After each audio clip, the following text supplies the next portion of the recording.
네, 안녕하십니까. 영동고등학교 교사 김호성입니다. 오늘은 이제 여러분들 2015년 벌써 새해가 밝은 지 9일이 지났는데요. 지금 예비 수험생 여러분들 이제 고3을 되기 위한 준비 과정 상당히 많이 하고 있을 텐데 특히 이제 이번 겨울방학에는 과학탐구 영역에서 여러 가지 과목에 대해서 여러분들이 준비할 것이 많은데 오늘은 그 화학에 대한 학습법을 여러분과 함께 차근차근 살펴보도록 하겠습니다. 자, 그러면 TBS 기적의 TV 상담받고 대학 가자 2016 대입 성공 전략 겨울방학 화학학습법 지금 시작하겠습니다.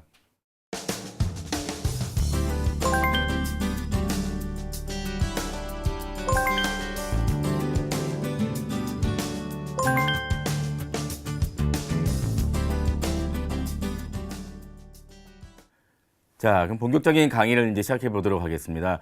자, 이제 2015년도 이제 15학년도 이제 수능이 이제 끝났죠. 그 수능에서 그 자연계열 학생들이 이제 얼마만큼 화학 원투에 대해서 이제 선택을 했고 그 선택한 수험생들이 얼마나 점수가 이제 변했는지 그런 부분들을 이제 살펴보도록 할 텐데 일단 자연계열 학생들이 선택한 과학탐구 영역 응시자들 총 수가 23만 377명이었습니다.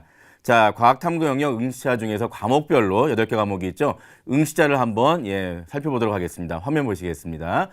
자, 먼저 화면에서 보듯이 이제 생명과학원의 선택자가 가장 많죠. 13만 9,814명입니다. 자, 그들 이어서 이제 화학원의 선택자가 13만 5,360명으로 이제 많은 수를 차지하고 있습니다. 자, 이러한 선택은 2014 수능에서도 마찬가지였습니다. 그래서 결과적으로 자연계열 학생들은 화학원과 생명과학원을 가장 많이 선택한다. 이런 것은 이제 우리가 알 수 있다고 말씀드릴 수가 있습니다. 자, 그렇다면 2014 수능에서 과학탐구 영역 과목별 응시자는 어땠는가 한번 화면 보시면서 살펴보겠습니다. 자, 2014학년도 작년에 비해서 영역별 과목별 응시자 수의 변화가 있는데 일단은 가장 큰 변화는 일단 과학원을 선택한 학생들이 일단 인원이 많이 증가했다. 72%에서 79.6% 약 7.6%가 증가했습니다. 그렇다면 반면에 과학2 과목은 감소하겠죠. 그래서 과학2 응시자 수는 28%에서 21.4%로 6.6%가 감소했습니다. 자, 세부 과목별로 한번 살펴보시면 생명과학원과 지구과학원, 지구과학2 응시자 수는 증가했지만 다른 과목은 모두 감소했습니다. 특히 화학2의 감소 비율이 작년에 가장 크게 나타났는데 아마도 그것은 여러분이 이제 알다시피 작년에 수능에서 그 화학2의 난이도가 가장 어려웠죠. 자, 화학2의 난이도가 가장 어렵다 보니까 수험생들이 이제 올해는 분명히 이제 화학2가 또 어려울 것이다라고 생각해서 이제 생명과학2나 또는 지구과학 1, 2로 이제 대거 이동했기 때문에 그 비율이 많이 감소했다라고 이제 우리가 판단하고 있습니다. 자, 그렇다면 올해 수능에서는 생명과학2가 가장 어렵게 나왔죠. 자, 그럼 생명과학2가 가장 어렵게 나왔기 때문에 또 내년 2016에는 분명히 이 생명과학2를 선택할 수 있는 학생들 중에 일부가 감소하고 다시 화학2로 그 인원이 이동해 올 것이다라고 조심스럽게 판단하고 있습니다. 자, 그러면 이제 2015학년도에서 그 원점수, 만점자들의 원점수의 어떤 그런 누적 인원도 궁금하실 텐데 일단은 원점수 만점자의 표준 점수와 백분위, 그 다음에 누적 인원 한번 표로 살펴보겠습니다. 자, 일단 보시면 지구과학원과 물리2, 화학2를 제외하고 화학원을 포함해서 5개 과목에서는 지금 현재 원점수 만점자의 표준 점수가 70점을 넘었습니다. 물론 가장 높은 것은 생명과학2죠. 73점입니다. 자, 그 다음에 이제 화학원을 포함하여 4개 과목에서 원점수 만점자의 백분위가 100이 나왔습니다. 자, 중상위권 이상의 대학에서는 아시다시피 그 탐구 영역에서 백분위 변환 표준 점수를 적용하기 때문에 실제는 동일한 원점수 만점자들에도 기본적으로 선택 과목에 따라서 백분위가 100인 학생과 그렇지 않은 학생은 유불리가 있기 때문에 이번의 경우에는 물리원, 화학원, 생명과학원, 생명과학2의 만점자가 유리한 점수를 받았다고 이제 우리가 알 수 있겠죠. 자, 이번에는 2015 대입 수능 화학원에서 그러면 이제 20개 문항별로 어떠한 내용이 나오는가 간단히 살펴보도록 하겠습니다. 자, 표를 보겠습니다. 자, 일단 2015학년도 수능에서 이제 화학원 문항별 출제 내용을 좀 살펴보면요. 일단 기본적으로 이제 뭐 탄소 동소체나 뭐 산화수나 기타 기본적으로 단원별로 골고루 출제가 되었는데 특이한 점은 11번, 12번, 그 다음에 18번을 보시면 화학 반응의 양적 관계가 무려 3문항이 나왔습니다. 그 다음에 이제 14번에 있는 원소의 주기적인 성질, 그 다음에 20번에 있는 산염기 중화 반응 같은 경우는 기본적으로 지금 현재 최근 몇 년 동안의 수능 기출 문제를 검토했을 때는 주로 이제 상위권 학생들을 변별하기 위한 난이도 상위의 문제로 주로 출제한 단원이 바로 산염기 중화 반응, 그 다음에 화학 반응의 양적 관계, 그다음에 원소의 주기적인 성질로 나타나기 때문에 이번 시험 같은 경우는 총 5문항이 나왔다라고 하는 것을 우리가 이제 알 수 있겠죠. 자, 그래서 특히 2014 수능서부터는 이제 수학적 계산 능력을 요구하는 그런 문제가 좀 변별력 문항으로 많이 출제가 되기 때문에 특히나 화학 반응의 양적 관계 이런 내용이 고난이도 문항에서는 자주 출제되는 경향을 보이고 있다. 이 점은 여러분 내년 수능도 역시 유념하셔야 될 내용이라고 볼 수 있겠습니다. 자, 이번에는 2015 수능에서 이제 화학2 내용에서 어떤 내용이 문항별로 나오는가 한번 보시죠. 자, 화학2의 경우에는 뭐 1번 문항 물의 광분해, 2번 문항 발열 반응, 흡열 반응 등 쭉 나왔는데 자, 8번 문항이 화학 평형, 그다음에 18번 문항이 화학 평형 두 문항이 나왔고요. 10번 문항의 용액의 농도, 그다음에 20번 문항의 기체 분자 운동과 양적 관계가 역시 최근 몇 년 동안의 기출문제 봤을 때 화학2에서 역시 난이도 상에 해당하는 그런 단원이 주로 이 3개 단원이다. 그래서 화학 평형과 용액의 농도, 그다음에 기체 분자 운동과 양적 관계는 여러분이 계속해서 공부하는 데 유념하셔야 될 그런 내용이라고 말씀드릴 수가 있습니다. 자, 근데 수능에서 화학2를 선택하는 수험생들은 화학원을 선택하는 수험생과는 좀 다릅니다. 자, 무슨 말씀이냐면 화학2를 선택하는 학생들은 나름대로 화학2 공부를 제대로 하겠다라고 마음먹은 학생들이 많다 보니까 전반적으로 난이도가 어렵게 2가 나오더라도 실제 시험을 응시한 학생들의 평균 점수가 화학원보다는 항상 높습니다. 자, 그렇기 때문에 기본적으로 만점자 표준 점수도 당연히 이제 낮아지는 경향이 있다. 그래서 화학원이 오히려 만점자 표준 점수가 높아질 수 있는 경향이 보통 일반적인 거다라고 이제 우리가 예측할 수 있습니다.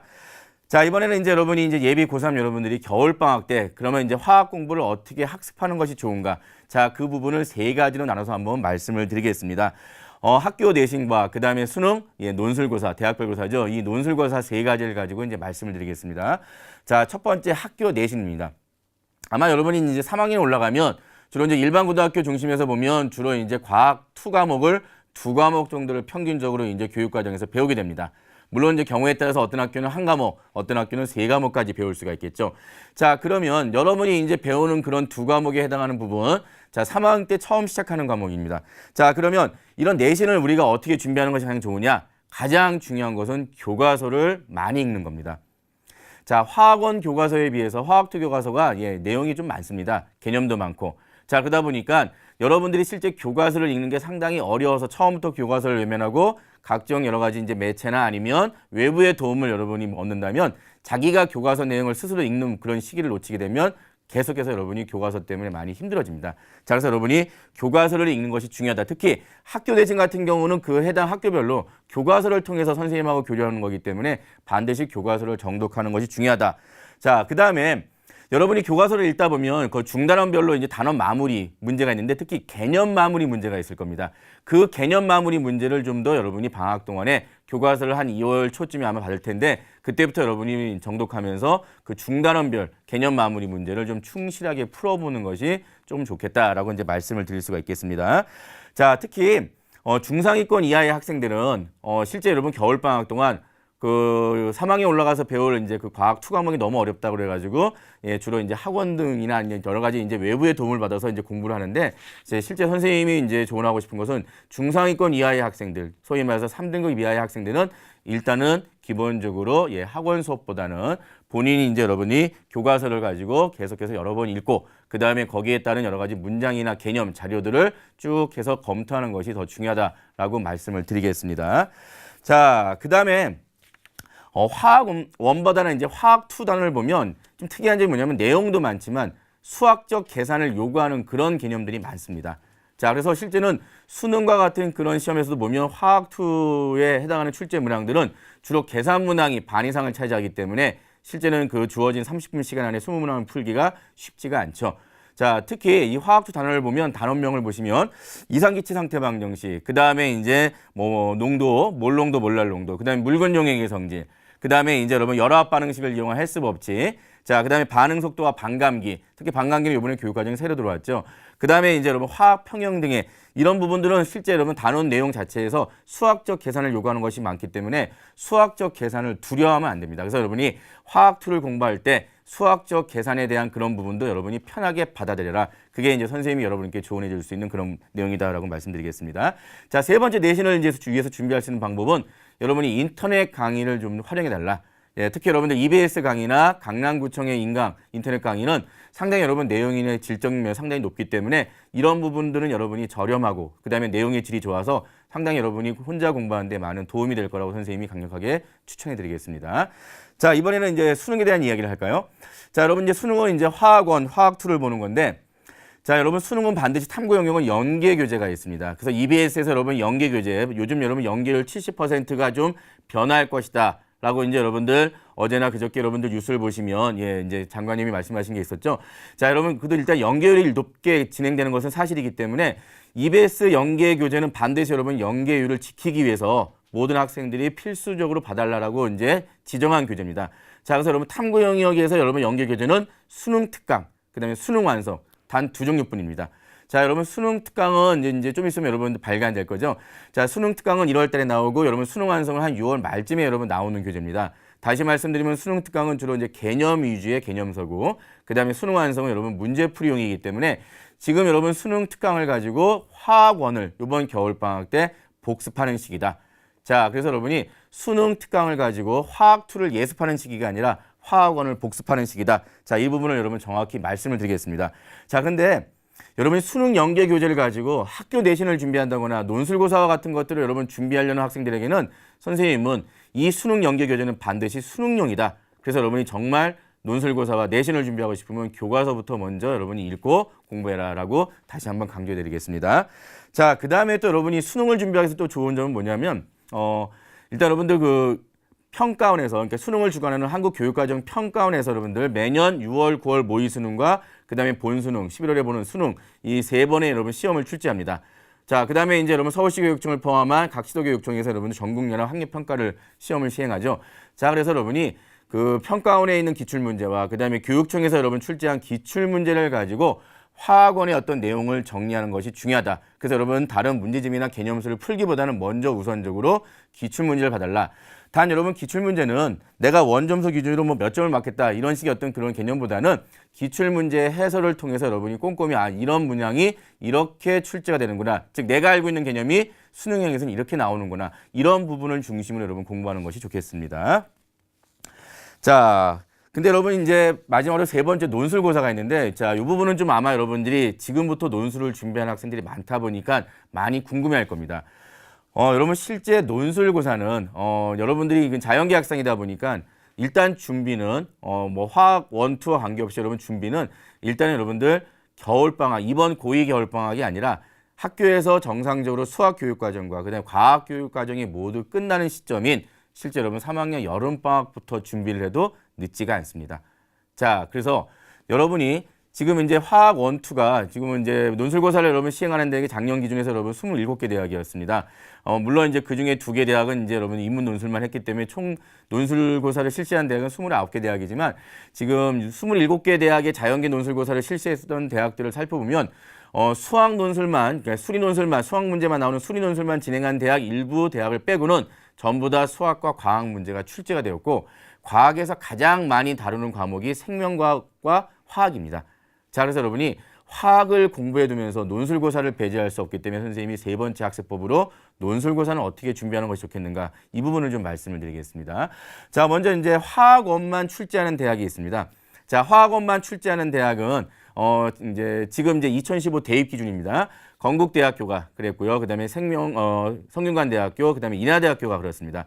자, 건국대학교 같은 경우는 물리원, 생명과학원, 화학원 셋 중에 한 과목을 선택하게 돼 있고 그다음에 이제 성균관대학교는 물리 1, 2, 화학 1, 2, 생명과학 1, 2 중에서 이제 2과목을 본인이 선택하는데 주로 이제 수능 선택 과목과 유사하도록 도와주기 때문에 기본적인 학생들은 대부분 1, 2과목을 선택하게 돼 있죠. 자, 그다음에 인하대학교 같은 경우도 이제 원을 가지고 셋 중에 이제 2과목.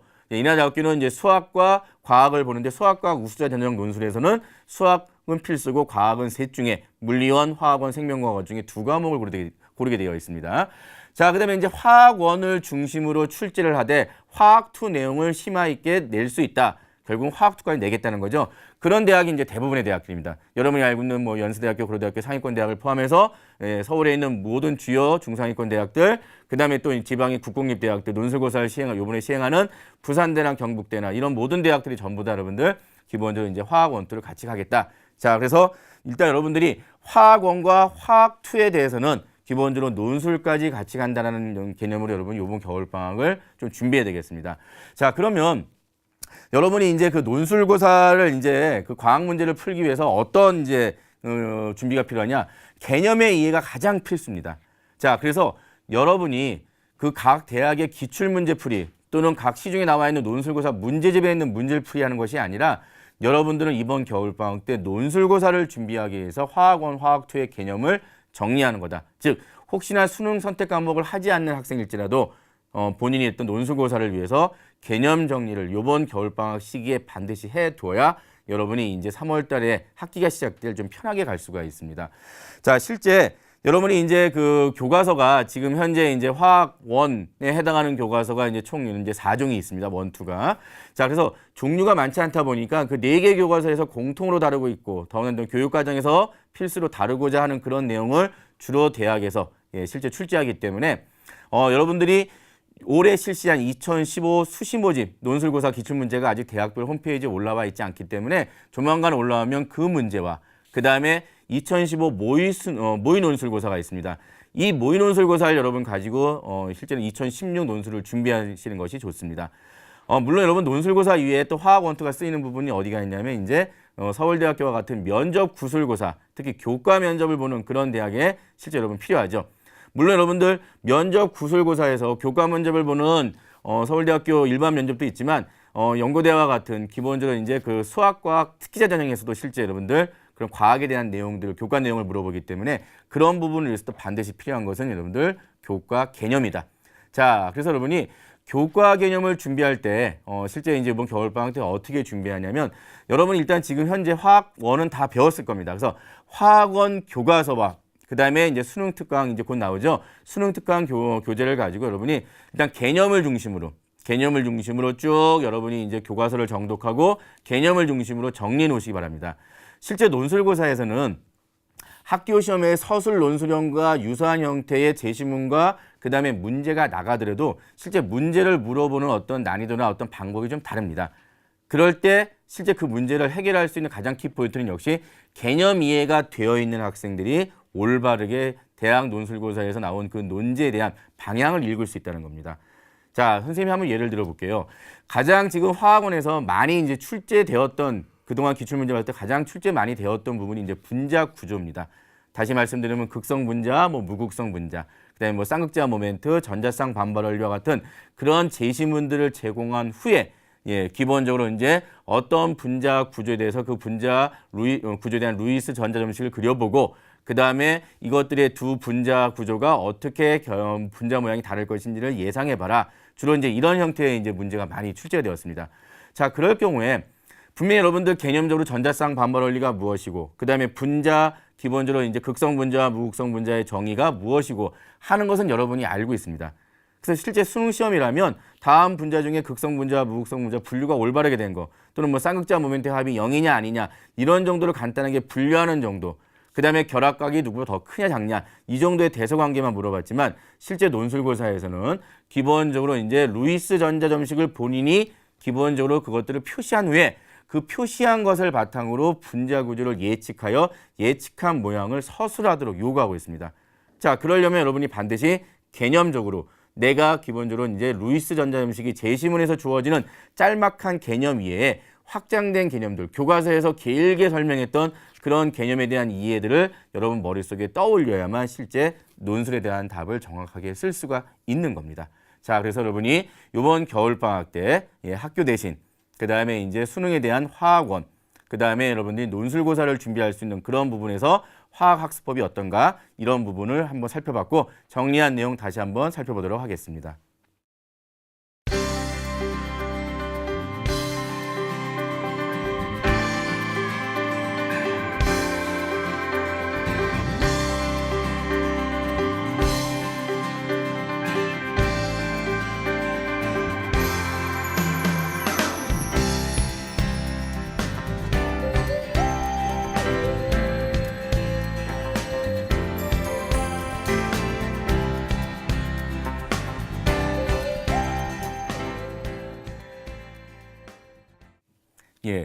이번 겨울방학은 여러분들이 이제 어떤 목표를 분명히 세우고 공부하실 텐데 이번 겨울방학의 목표는 완성하는 것이 아닙니다.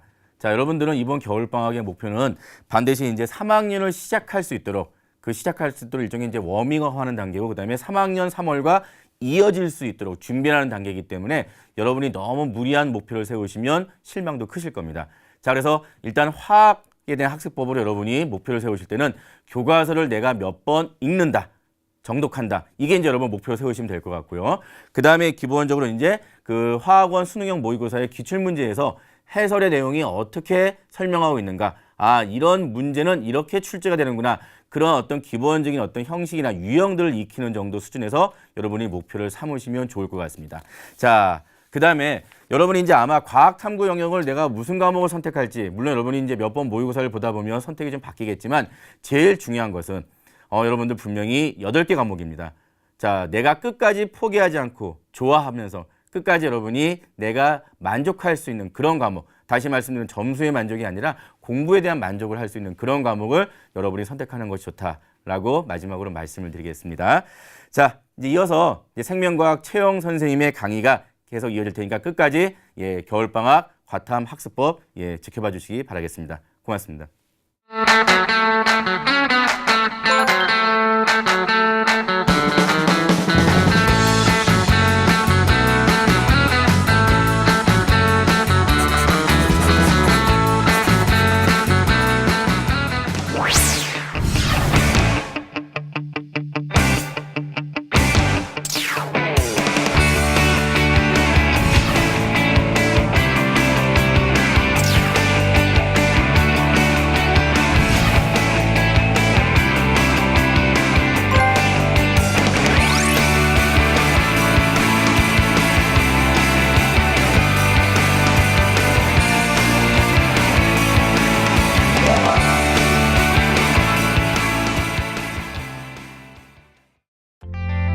수시 합격에 대한 궁금증,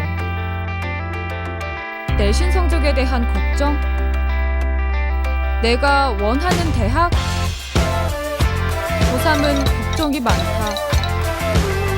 하지만 꿈도 많다.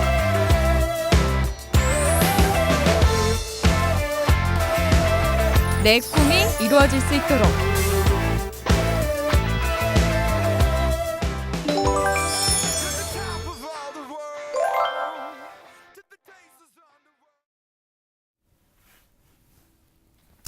자, 반갑습니다. 2013, 2014년에 이어서 또다시 여러분과 TBS 상담받고 대학가자 이렇게 해서 만나게 돼서 정말 반갑습니다. 아마 제가 처음 출연한 2013년이었을 겁니다. 2013년에 이 방송을 이제 고등학교 1학년 때 이제 봤던 학생들은 이제 2016 수능을 준비하는 이제 고등학교 3학년 학생이 되었을 거다라고 생각이 듭니다. 다들 잘 지내고 계십니까? 이런 생각을 해봤어요.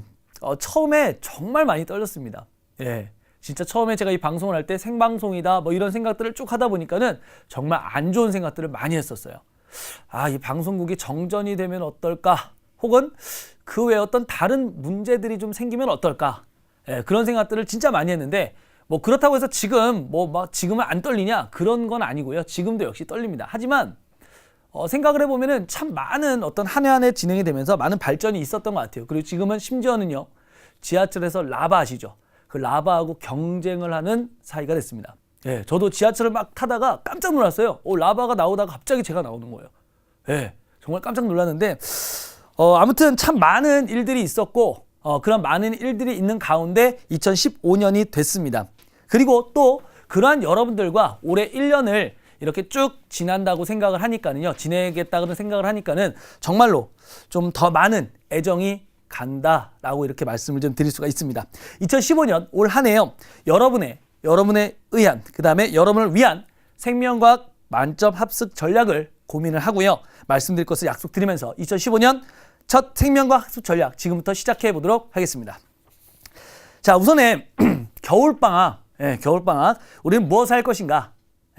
우리가 해야 되는 리스트를 정리해 봤는데요. 그 투두 리스트의 바로 첫 번째입니다. 수능 중심의 학습 패턴을 확립을 하자라는 것이 바로 첫 번째입니다. 자, 수능 중심의 학습 패턴이에요. 이 학습 패턴을 만들어 가자라는 것을 여러분하고 같이 한번 이야기를 해보려고 합니다. 아마도 지금부터는요 이런 생각을 좀 하셔야 됩니다, 여러분들. 지금까지 여러분들은 학교 내신을 준비하는 그냥 고등학생이었습니다. 자, 그런데 지금부터는요 그냥 단순한 고등학생이 아니라요 대학 수학 능력 시험을 준비하는 입시생입니다. 그렇다고 한다면 여러분들이 중점적으로 준비하는 이 시험이 달라졌다면 여러분들의 학습 방법에 대한 패턴도 바뀌어야만 합니다. 예, 학습 패턴이 바뀌어야 된다는 거죠. 그리고 바꾸셔야 합니다. 자, 무슨 얘기냐면요. 수능 중심의 학습 패턴이라는 것은 이런 거예요. 우리가 지금까지 내신을 좀 생각해 보시게 되면요. 어떤 정해진 기간과 그 다음에 정해진 범위 안에서 학습을 하고 그것에 대해서 우리가 평가를 받습니다. 자, 하지만 수능은요. 정해진 어떤 범위, 정해진 시간이 있지만 학교 내신과는 좀 다르죠. 그죠? 어떤 단원의 지엽적인 내용을 묻거나 그리고 지엽적인 사실을 확인하는 시험이 아니라 교과 전체에 대한 종합적인 부분을 묻고 그 부분에 대한 사고를 판단하는 시험입니다. 그러니까 우리가 이 수능이라는 것은, 이 수능 중심이라는 것은 결과적인 무엇이냐면은 종합적 사고가 필요하다라는 거예요. 종합적 사고와 그 다음에 그거에 대한 전략이 필요한 것이 이 수능이다라고 말씀을 드릴 수가 있습니다. 자, 그런데 말이에요. 이 종합적 사고와 종합적 전략을 여러분들이 가지시기 위해서는요. 가장 첫 번째로 해야 될 것이 무엇이냐? 바로 용어 중심이에요. 용어를 제대로 잘 알고 있어야 돼요. 특히나 이 생명과학 경우에는요. 용어가 시작이 되고 용어에서 마무리가 돼야 됩니다. 그렇기 때문에 용어에 대한 완벽한 이해를 여러분들이 하고 계셔야 되고 완벽한 정의를 내려주셔야 돼요. 오늘도 여러 학생들과 수업을 하고 왔습니다. 그랬더니 그 학생들이 기존에 있던 용어에 대한 정리가 잘 안 되기 때문에 새로운 어떤 용어들을 받아들일 때라든가 그 다음에 그 내용에 대한 이야기를 할 때 많이 힘들어해요. 그런 것을 실제로 현장에서 보고 있습니다. 그만큼 이 용어는 대단히 중요한 부분이다라고 이야기를 할 수가 있고요. 그 다음에 용어에서부터 시작이 돼서 그 용어로부터 시작돼서 개념에 대한 정확한 정리가 필요하고 그 개념에서 등장하는 원리에 대한 원리에 대한 이해가 여러분들 진행이 돼야 됩니다. 그러고 난다면 이 용어, 개념에 대한 완벽한 이해, 그 다음에 원리에 대한 이해가 된다면 이것을 통해 우리는 종합적 사고를 할 수가 있는 준비가 됐다는 거예요. 그래서 이 용어, 개념, 원리 이해가 먼저 바탕이 되시고 난 다음에 이 종합적 사고를 해 주시는데 자, 그러면 종합적 사고라는 것이 무엇이냐? 이런 부분들을 좀 고민을 또 하시겠죠. 자, 종합적 사고라는 것은 우리가 생명과학 1은 총 4개의 단원으로 되어 있습니다. 일단은 생명과학의 이해다. 2단원이 생명의 연속성, 3단원이 항상성과 건강, 4단원이 자연 속의 인간인데요. 그 단원들이 그냥 하나의 내용에서 끝나는 것이 아니라 그 내용과 내용이 연결된다라는 거예요. 그러니까 예를 들어서 실제로 우리가 1단원에서 그 생명현상에 대한 이해를 배울 때 세포에 대한 얘기를 합니다. 거기서 원핵세포, 진핵세포에 대한 얘기가 나오죠. 그런데 이 내용이 또 어디서 나오느냐? 3단원 항상성과 건강 파트에서 병원체에 대한 얘기로 나옵니다. 예, 그러니까 원핵세포가 나옵니다. 그 원핵세포가 3단원에서는 세균이라는 것으로 나와요. 그리고 진핵세포가 나옵니다. 3단원에서는 원생동물이다, 균계다 이런 식으로 등장합니다. 그렇기 때문에 단원 여러분들 종합적인 사고와 종합적인 이해가 필요하다라는 것을 말씀을 좀 드리고 싶고요. 또 하나는 수능 중심의 전략이 필요하다라고 얘기를 했습니다. 수능 중심의 전략. 자, 이 수능 중심의 전략은 그럼 어떻게 세우는 것이냐? 되게 막막해요, 사실은. 어떤 게 과연 수능 중심의 전략이냐라고 했을 때 생명과학을 기준으로 말씀을 드립니다. 생명과학은 개념이 우선이 돼야 됩니다. 그런데 이 개념에서 끝나는 것이 아니라 그 개념을 바탕으로 해서 뭐가 필요하냐? 바로 유형 분석이 필요해요. 유형 분석. 그러면 이 개념을 끝내놓고 나서 유형 분석을 한다. 그랬을 때 개념은 조금 전에 말씀드린 것처럼 용어, 개념, 원리, 이해와 종합적 사고를 통해서 할 수 있었다고 한다면 여기 나오는 유형 분석은 무엇을 할 것이냐? 바로 기출문제입니다. 예, 여러분들 수능 기출 있죠? 평가원 기출 있죠? 교육청 기출 있죠? 이러한 기출문제들을 통해서 여러분들이 지금 가지고 있는 그 개념들이 어떤 식으로 문제에 출제가 되고 있는지를 확인하셔야 된다는 얘기예요. 그랬을 때 그 유형 분석을 했을 때 그것이 바로 실력으로 이어지고 그것이 곧 점수화가 되는 그런 어떤 성적의 긍정적 변화가 나타난다는 겁니다. 자, 그때 여러분들 제가 세 가지 기출문제를 말씀을 드렸습니다. 수능, 그다음 뭐 있었죠? 평가원이 있었습니다. 그다음 뭐 있었어요? 교육청이 있었죠. 바로 중요도 순서로 말씀을 드리면은요. 먼저 수능 기출문제가 제일 중요합니다. 수능 기출문제. 그리고 그 수능 기출문제는 무엇을 기준으로 나옵니까? 바로 평가원 문제겠죠. 평가원 문제가 응용되고 그리고 그 평가원 문제가 난이도가 좀 높아지면서 수능 문제가 나오는 겁니다. 그렇기 때문에 평가원을 또 보셔야 되겠죠. 그 다음에 이러한 평가원을 따라가는 문제들이 있습니다. 그것이 바로 교육청 기출문제입니다. 그래서 여러분들은 여기는 수능과 평가원과 교육청에서 나왔던 기출문제들을 통해서 유형을 분석하여라.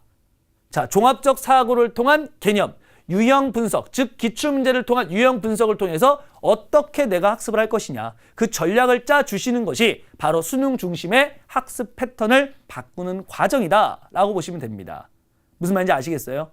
어렵지 않죠? 어렵지 않습니다. 여러분들 다만 약간의 사고만 바꾸시면 되는 거예요. 무슨 사고만 바꾸면 된다?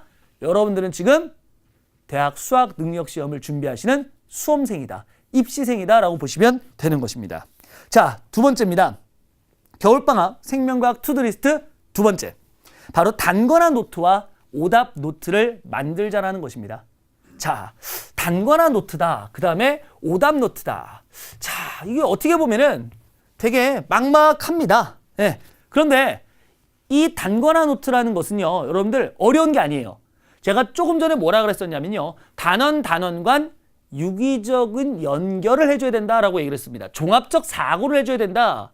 그 종합적 사고를 도와주는 하나의 방법이라고 보시면 됩니다. 자, 두 번째 뭐라고 했습니까? 자, 단권화 노트입니다. 단권화 노트. 자, 따라 하셔도 됩니다. 단권화 노트를 만든다. 자, 뭐라고요? 단권화 노트를 만든다. 예, 좋습니다. 두 번째 뭡니까? 예, 그렇죠. 오답 노트를 만든다. 오답 노트를 만든다.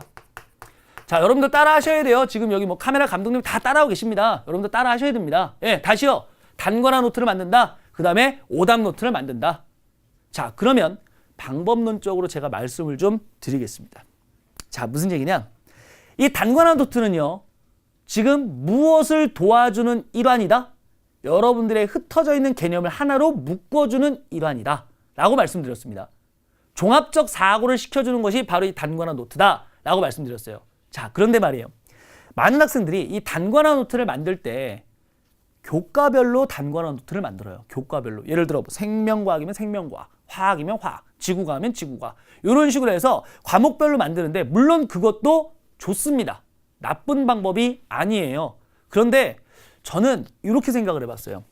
이 단권화 노트를 만들 때도 전략이 필요하다고 생각을 했습니다.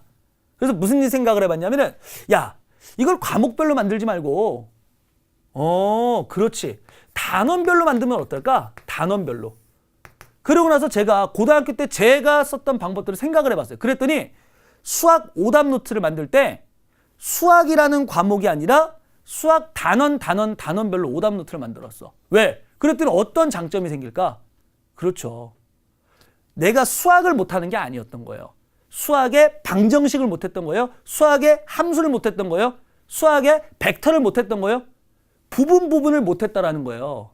그럼 그 부분이 약할 때마다 그것에 관련된 노트만 꺼내서 정리하고 학습하는 것이 훨씬 더 시간이 절약된다는 것이죠. 마찬가지로 단원별로 만드는 겁니다. 아까 단원이 우리가 몇 개의 단원이 있다고 그랬어요? 4개의 단원이 있다고 그랬습니다. 그럼 4권의 노트를 우선에 사시는 거예요. 네, 4권의 노트를 사시는 겁니다. 여러분들 이거 노트를 너무 많이 사라? 노트가 많이 팔린다고 해서 저에게 득이 되는 건 하나도 없어요. 여러분들 뭐냐? 사세요. 단원별로 사십시오. 단원별로 사신 다음에 1단원, 2단원, 3단원, 4단원을 사세요. 좀 페이지는 넉넉한 게 있으면 좋을 것 같아요. 그러면 전체적으로 이렇게 페이지를 공책을 쭉 펼칩니다. 그럼 공책이 이렇게 쭉 나눠져 있겠죠. 그죠? 그러면 기본적인 개념은 여기다가 정리를 하시는 거야. 개념을. 그런데 되도록이면은 주제별로 정리해 주시면 좋을 것 같고요. 되도록이면 유형별로 정리해 주시면 좋을 것 같아요. 예를 들어 1단원 생명현상의 특성. 여러분들 계속 1단원 말씀드리는 건 1단원을 가장 잘 알고 있잖아요. 그죠? 예를 들어서 생명현상의 특성이다. 그럼 생명현상의 특성에 대한 주제를 정리하시는 거예요. 혹은 바이러스에 대한 주제다. 그럼 바이러스에 대한 얘기를 쭉 정리하시는 거예요. 한쪽 페이지에 정리를 쭉 합니다. 선생님 페이지가 넘어가면 어떻게 되나요? 아니에요. 이 부분은 그냥 남겨두시는 거예요. 다음 장으로 넘어가셔서 또 왼쪽에만 정리하시는 겁니다. 무슨 말인지 아시겠죠? 자, 그 다음에 뭘 하시느냐? 그 다음에 이 윗부분에다가는요. 그렇죠. 나만의 한 줄이에요. 나만의 한 줄. 자, 무슨 얘기냐면은 이 개념들이 있지 않습니까? 그 개념에서 내가 이 부분은 정말로 중요한 부분이야. 이 부분은 이렇게 정리해야 돼 라고 생각하는 부분들이 있을 겁니다. 그리고 뭐 그 부분 학교 선생님이 얘기해 주시는 걸 수도 있고요. 뭐 EBS 방송에서 이야기하는 걸 수도 있고요. 혹은 학원에서 이야기하는 걸 수도 있습니다. 아니면 여러분들이 공부하시다가 보면서 이 부분은 반드시 기억해야 되겠다 라고 하는 이 부분의 엑기스와 같은 내용들을 나만의 한 줄로서 정리를 하는 겁니다. 이 부분에다가요. 자, 그 다음에 무엇이냐? 이 부분이 또 남아요. 이 부분은 뭐라는 것이냐? 실제로 우리가 생명과학 같은 경우는요. 다른 과목에 비해서 어떤 부분이 많냐? 내용적인 부분을 주어진 다음에 그 내용이 맞아요? 그 내용이 틀려요? 라고 물어보는 경우가 많아요. 그러니까 어떤 계산의 문제라든가 어떤 사고의 전개가 아니라 어떤 지식적 부분이 맞느냐 틀리냐를 물어보는 경우가 많습니다. 자, 바로 무엇이냐? 그래서 여러분들 제일 힘들어하는 게 뭐였죠? 1번, 2번, 3번, 4번, 5번 중에서 답을 골라라? 힘들어요? 웬만큼 푸시죠. 뭐가 어렵습니까? 기억, 니은, 디귿, 리을 중에서 옳은 것을 모두 고르세요 라는 문제가 정말 어려워요. 근데 그 부분에서 왜 어려웠어요? 애매한 것들 있죠? 그리고 애매한 것들 때문에 내가 틀린 게 있죠? 바로 그 부분입니다. 이 부분에서는요, 내가 애매하다고 생각했던 부분들, 애매하다고 생각해서 실수했던 부분들, 혹은 문제는 맞췄지만 확신이 없는 내용들, 그런 부분들을 정리를 하시는 거예요. 그렇다고 한다면 기본적인 개념과 유형 정리하죠. 그 개념과 유형 중에 엑기스 부분 정리하고 있죠. 그리고 그 부분 중에서 내가 애매하게 생각했던, 내가 약하게 했던 것들, 그런 부분들을 여기서 정리해낼 수 있다는 거예요. 이것이 바로 진정한 단권한 노트가 될 것이고, 이러한 단권한 노트가 만들어질 때, 그 노트를 만들 때 시간 많이 걸립니다. 시간이 많이 걸리는 것만큼 많은 효과를 가져오게 될 거라는 것이에요. 이해하시겠습니까? 그러면 여러분들 이제 약간 느낌이 옵니다. 오답 노트도 어떻게 만든다? 마찬가지예요. 오답 노트도요, 여러분들 보시게 되면은 이렇게 노트를 봤을 때 이 한쪽에다가는 문제만 붙이는 거예요. 문제만 뭐 붙이든 뭐 쓰든 여러분들 알아서 하십시오. 한쪽에는 문제. 근데 그 문제는 깨끗해야 돼. 왜? 그 문제에다가는 전혀 어떠한 필기도 돼 있으면 안 됩니다. 그러면 그 문제를 그대로 내버려 두시고 그 문제에 대한 개념, 그 문제에서 내가 실수했던 원인들을 이 오른쪽에다 정리를 하시는 거예요. 마찬가지로 그 부분에도 나만의 한 줄이 들어가 있어야 되겠죠. 이 부분을 주의하자, 이 부분을 실수했다, 이 부분은 이렇게 사고를 전개하자 라는 식의 여러분 스스로가 여러분에게 멘토링을 해주는 내용들을 여기에 적어두시는 겁니다. 마찬가지로 단원별로 필요하겠죠. 무슨 말인지 이해하시겠습니까? 이 두 가지가 있을 때 완벽한 전략이 될 수가 있는 거예요. 우리가 첫 번째 수능적 사고, 수능적 학습의 패턴으로 바꿔라. 그 패턴에 맞는 학습 방법이 바로 이 방법이다라고 생각이 듭니다. 이해하시겠습니까? 왠지 느낌이 오죠? 왠지 이제 보니까 할 수 있을 것 같죠? 자, 여기에다가 마지막 여러분에게 한 번에 더 힘을 실어드리겠습니다. 생명과학 투두리스트 바로 세 번째입니다. 오감만족 누적 복습을 하라. 자, 중요한 얘기입니다. 보통 이제 오감만족 누적 복습을 하라 딱 그러면 막 음악이 빠방 이렇게 등장하죠. 다시 한번 해보겠습니다. 오감만족 누적 복습을 하라 빠방 등장했습니다. 자, 중요한 내용입니다. 자, 무슨 내용이냐면은 오감만족이에요. 오감만족. 누적 복습입니다. 두 가지 내용이 들어가 있습니다. 오감만족이다, 누적 복습이다. 이 두 가지 내용이 들어가 있는데요. 우선에 그날 복습을 하는 건 당연한 겁니다. 내가 학습한 내용을 복습해야 되는 건 너무나도 당연한 내용이에요. 그런데 그 복습을 누적시켜서 가져가라는 겁니다. 누적시켜서. 예를 들어 보통 일주일에 생명과학을 몇 번 공부하실 생각이에요? 한 번이요? 조금 서운합니다. 한 3번 정도? 좋습니다. 3번 정도 합시다. 3번 정도 할 때마다 우리가 월, 수, 금 공부를 했다 칩시다. 그럼 월요일날 공부한 거 복습하겠죠? 그 다음에 수요일날 공부한 거 어떻게 합니까? 월요일날과 수요일날 같이 복습합니다. 그럼 금요일날 복습하는 건요? 월, 수, 금 했던 것들을 다 같이 복습하는 것입니다. 그랬더니 학생들이 이런 얘기를 해요. 선생님, 누적 복습을 하는 거는요, 좋다라고 하는 것 선배들도 말하고 학교에서도 말하고 너무나 많은 분들이 말해서 잘 알고 있어요. 하지만 좀 부담이 돼요. 부담이 되는 거 왜 부담이 되는가라고 생각을 해봤더니 그렇죠. 그 학생들 말도 틀린 말은 아닌 것 같아요. 뭐에? 시간에 대한 부담이 있다는 겁니다. 시간에 대한 부담. 틀린 말은 아닌 것 같죠. 자, 근데 저는 반면에 이렇게 생각을 해요. 누적적 복습을 한다. 시간이 많이 걸릴 것이다? 저는 그렇게 생각을 안 해요. 물론 그날 여러분들이 공부하시고 그날 학습하신 내용을 복습하실 때는 시간이 많이 걸릴 거라 생각이 듭니다. 하지만 예를 들어서 월요일날 우리가 공부를 했어. 시간이 오래 걸리겠죠. 그러면 그 시간이 예를 들어 1시간이 걸렸다고 칩시다. 그럼 그 내용을 수요일날 공부를 또 한다고 쳐봐요. 그럼 월요일만큼의 시간이 걸릴까요? 아니겠죠. 이미 그 부분은 어느 정도 내 머릿속에 정리가 돼 있는 부분이란 말이야. 그럼 그 부분에서 오히려 시간이 더 걸리기보다는요, 시간은 줄어들게 될 것이고, 그리고 그 안에서 내용적 엑기스를 여러분 스스로가 뽑아낼 수 있을 거예요. 왜냐면은 월요일 날에는 그냥 개념만 보고 아, 이런 문제가 나오네 라고 생각을 했겠지만 수요일 날에는 어떤 생각이 들까? 아, 이 문제에서는 이 부분이 중요했지, 이 부분에서는 내가 요거를 실수했지 라고 하는 스스로가 반성을 하면서 복습을 하게 된다니까. 무슨 말인지 아시겠어요? 그렇기 때문에 오히려 이 누적 복습이라는 것은 시간이 갈수록, 그러니까 횟수가 늘어날수록 그 시간은 줄어들게 될 거예요. 시간은 줄어듭니다. 시간은 줄어들면서 그것에 대한 효과는 오히려 더 커지게 된다는 거죠. 그렇기 때문에 분명히 여러분들은 이 누적 복습을 하셔야만 합니다. 다만 너무나 내용이 길어지면 안 되겠죠. 너무나 내용이 길어지면 안 되기 때문에 일주일 간격으로 누적 복습을 하시고, 그리고 이 일주일이 다 지나고 한 달 정도가 지났을 때는 전체적으로 이 내가 공부했던 내용을 다시 한번 훑어보는 그러한 어떤 복습을 해주시면 좋을 것 같아요. 근데 또 이렇게 얘기를 했더니 아, 선생님 근데요, 봤던 내용을 또 보고 하다 보니까 그 내용 갖고 좀 지루해요 라고 이야기하는 학생들도 있습니다. 그래서 제가 말씀드리는 게 무엇이냐? 오감만족 복습이다. 자, 그 말은 무슨 말이냐? 자, 오감을 만족시켜라. 자, 이 말은 무슨 말이냐면요, 정말로 여러분들의 오감을 다 만족시켜라 그런 얘기는 아니고요. 여러분 스스로가 복습을 하실 때요, 여러분에게 강의를 하듯이 이야기를 한번 해보세요. 여러분 스스로가 여러분에게 강의를 하듯이 스스로가 백지를 놔두고서요, 먼저 백지를 놔두시고 어떻게 하느냐?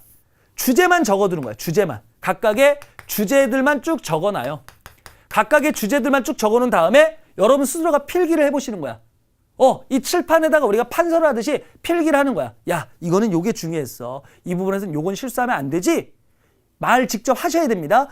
그런 다음에 이 부분은 이렇게 돼. 문제 뭐가 나왔어? 이런 형태의 문제가 나왔네. 이 부분은 요렇게 하는 것이 좋을 거야 라는 식으로 여러분 스스로가 써가면서, 그 써가는 것을 보면서, 그리고 스스로에게 중요한 포인트를 잡아가 주면서 그런 복습을 해 나가신다면요, 전혀 지루하지 않습니다.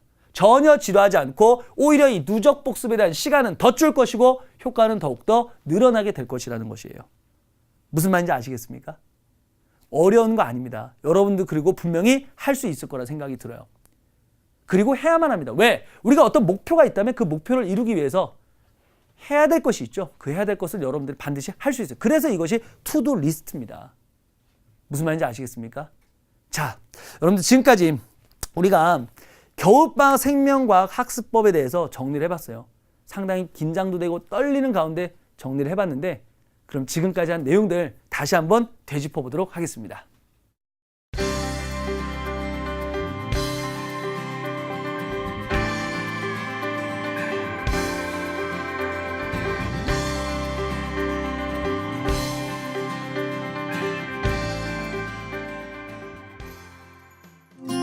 But all that money won't change fate. 마음 놓고 아이를 키울 수 있었으면 좋겠어요. 6 zeros, but no one to share it with. 먹을거리는 걱정하지 마세요.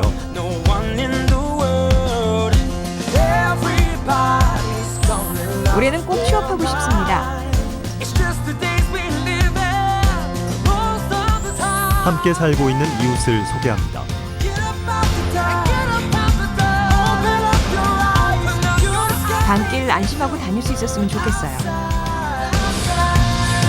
To fix the problem.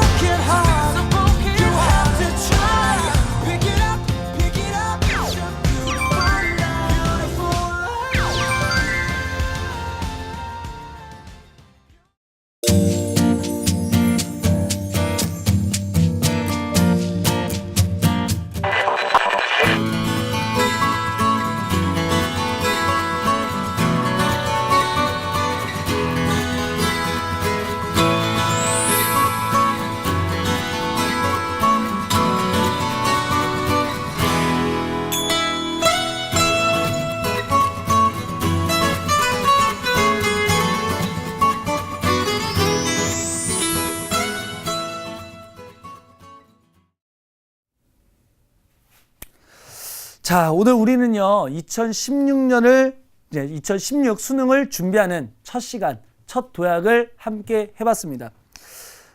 그래요. 수능이라는 어떤 큰 시험을 앞두고서 여러분들 긴장도 되고요. 그리고 한편으로는 기대도 되고, 그런 어떤 만감이 되게 많이 교차할 것이라고 생각이 듭니다.